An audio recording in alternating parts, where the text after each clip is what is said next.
I've shown you a bit of this. This is where I'm up to so far. When I get to what I've done, the next part for me to work on is putting outline cheat sheets in, romance and heat levels, and then obviously my outline. But I am trying to get as much information in there as possible, as well as just the details of what I'm working on. So the cover has The Adventure Begins on it. That's a vinyl I did myself. And then the stickers on here are from Papershire for the outline, the index page. Just some of the things that I'll be putting in there or have put in there already.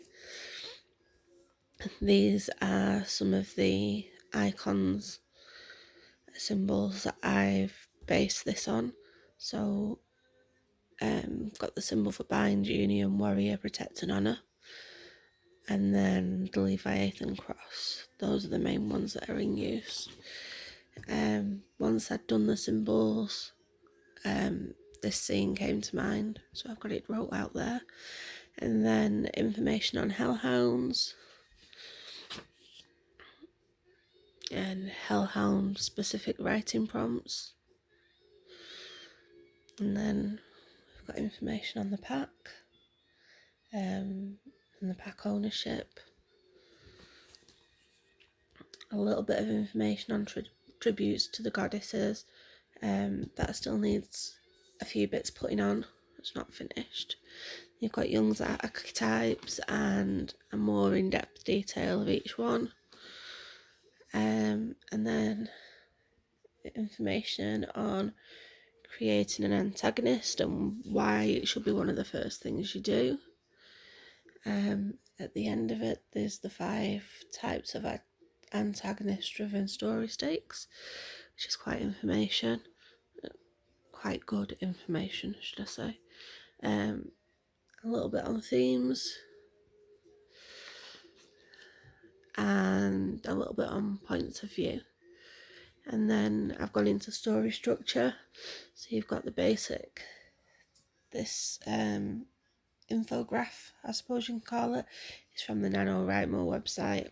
It's a really basic one. It's in all of their information books, but I use it quite a lot.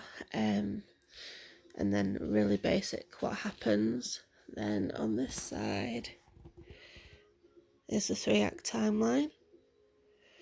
It's got all the parts of the different acts and where they should be along that timeline. And then another one that's more in depth of how many pages you should be using, where it should be in your percentage of pages, basic chapter outline points and things you should find in a scene. And from there I've got the hero's journey, which is quite an old but well used character arc. And then the heroine's journey, which is the feminine side of things. It's hard to explain, but the hero's journey focuses on the external, what happens to the character, whereas the heroine's journey is about the internal struggle, how they change. So they actually do work quite well together. So it's worth having both. Basic character arcs. And then these are my 5 key elements for what I'm working on. I might have gone a bit overboard with the fandoms down there. Some notes and questions about the piece I'm working on and another scene that came from those notes. And then this is where I'll be putting my outline details. And then further back at the end, I've done this going inwards, but I've got writing prompts and I've done them at the end that way so I can continue to add to them, and they'll eventually meet the notes that I'm working on. And then, as you've just seen there, this notebook didn't come with a bookmark, so I decided to make one myself.